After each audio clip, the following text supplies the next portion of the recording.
अब्दुल होगा। क़य्यूम सिद्दीकी साहब, ये बताएं कि इस वक्त ज़ाहिर है पूरे मुल्क पे लोग बड़े तजस्सुस से देख रहे हैं पार्लियामेंट की तरफ कि किस तरह का तरमीमी पैकेज आता है, किस तरह की तरमीम लाई जाती है, मकसद उनका क्या है, उस पर भी हर बंदा बड़े तजस्सुस का शिकार है।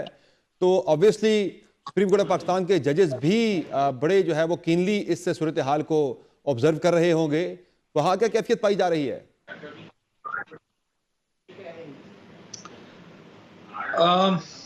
देखें वहाँ पे बिल्कुल इत्मीनान है, सुकून है।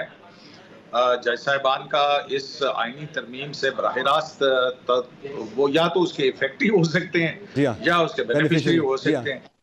तो इन दोनों सूरतों में अभी अभी तक एक जो तरमीम है जिसके हवाले से जैसे मालिक साहब भी कह रहे हैं अभी टुकड़ों में चीजें आ रही हैं, अब वो कंप्लीट पैकेज है क्या, ये अभी तक ना किसी को पता है। ये जो कार्ड्स हैं ये गवर्नमेंट ने या जो भी तरमीम ला रहे हैं वो अपनी चेस्ट के साथ हैं, तो वो हम गैस वर्क जरूर कर रहे हैं क्या हो सकता है कैसे नहीं हो सकता है।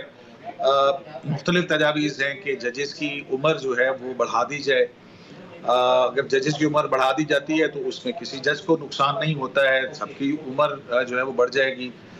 और अगर नुकसान होगा तो सिर्फ इतना सा हो सकता है कि अगर अगर अगर की बात कर रहा हूँ मैं कि 68 अगर फर्ज करें एक नंबर जो है वो सुप्रीम कोर्ट ऑफ पाकिस्तान के जजेस के लिए और हाई कोर्ट के लिए 65 का कर दिया जाता है, जी जी। तो उससे क्या होगा, उससे किसी जज को कोई नुकसान तो नहीं होने लगा है।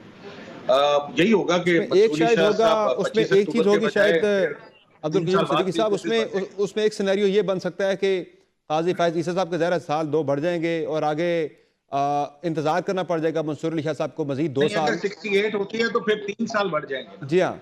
तो आगे आगे जो है वो इसमें ये मुनीब अख्तर साहब जो हैं वो शायद इस दौर से बाहर हो जाएंगे इस सिनेरियो में। नहीं, मुनीब अख्तर साहब भी बाहर नहीं होंगे। मुनीब अख्तर साहब को 6 साल इंतजार करना पड़ेगा कैसे? बजाय 3 साल के। सही हो गया। अच्छा, दूसरा ये बताएं कि इस सारे मामले हाँ, के अंदर अभी एक जो बात हो रही है एज वाला मामला अगर हो होता गया। है ये ना दूसरा वो जो तीन सब्जेक्ट टू तीन वेदर जजेस है के ये तीन सारी फ्लाइट जो है सब्जेक्ट टू वेदर। सर वो जो एक पैनल में से चीफ जस्टिस के इंतखाब की बात हो रही है, उस सूरत में तो मंसूर अली शाह साहब के लिए खतरा की घंटियां बज सकती हैं। देखें अभी तक वही बात है कि मंसूर अली शाह साहब के लिए खतरे की घंटी बज सकती है, तो फिर 3 में तो फिर दूसरे कौन 3 हो सकते हैं ना, अगर फर्ज करें जैसा कि आप कह रहे हैं, अगर इसको तीन एनालाइज या करें 4 या 5 की बात भी हो कि रही है, 5 3 तक की बात हो रही है 3 कि 5 का पैनल भी लाया जा सकता है सामने। जी हाँ, असल में देखें ये इस हवाले से क्योंकि ये 18वीं आईनी तरमीम के अंदर ही सीनियर जी हाँ। मोस्ट जज ऑफ द सुप्रीम कोर्ट जो है 175 सब क्लॉज 3 के अंदर तरमीम की गई थी, और इसकी बैकग्राउंड जो थी वो अल जिहाद ट्रस्ट केस था जिसमें सीनियरिटी की जी हाँ। प्रिंसिपल के ऊपर था। आज के जुडिशल कमीशन के इजलास के अंदर 2-3 चीजें बड़ी अहम हुई हैं। जो रूल्स मेकिंग कमेटी थी जो अमेंडमेंट करने के लिए जिसकी प्रपोजल आई और उसके मुहर्रिर भी जस्टिस मंसूर अली शाह थे।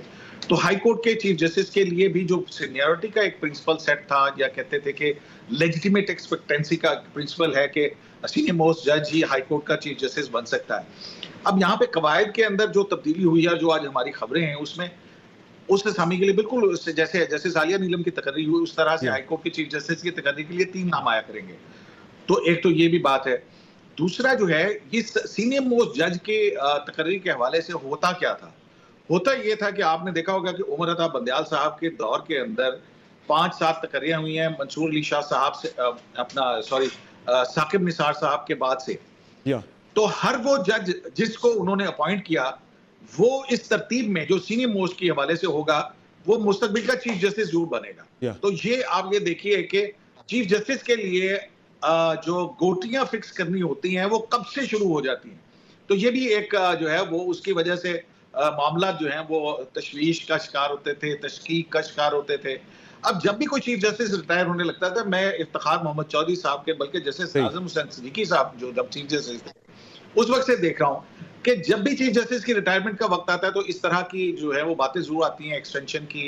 इफ्तिखार चौधरी साहब के दौर के अंदर भी आई, खोसा साहब के दौर के अंदर भी आई। खोसा साहब के दौर के अंदर तो ये जनरल बाजवा की एक्सटेंशन का जब जस्टिस मंसूर अली शाह साहब ने फैसला दिया है तो उसके बाद बाकायदा जो फखर इमाम साहब थे उन्होंने इस टेन्योर को फिक्स करने का बिल भी पेश किया था पार्लियामेंट के।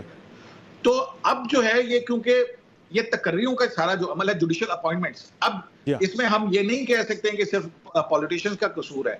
हम अगर अपना ये माजी खंगालें ना तो हमें ये नजर आता है कि वो चाहे मईशत के मामलात हों तो रेकोडिक जैसे मामलात आते हैं कि $10 बिलियन तक आपको नुकसान होता है एक जजमेंट की वजह से। ठीक, इसी प्राइवेटाइजेशन का फैसला होता है, यही मामला माली साहब की तरफ भी लेकर जाना चाहूंगा। सियासतदानों की नाअहलियों के फैसले होते हैं ताया तब नुकसान होता है। सर आपका पॉइंट आ गया। मेरा ख्याल जुडिशरी ने खुद इनवाइट किया है कि यहाँ पे आए।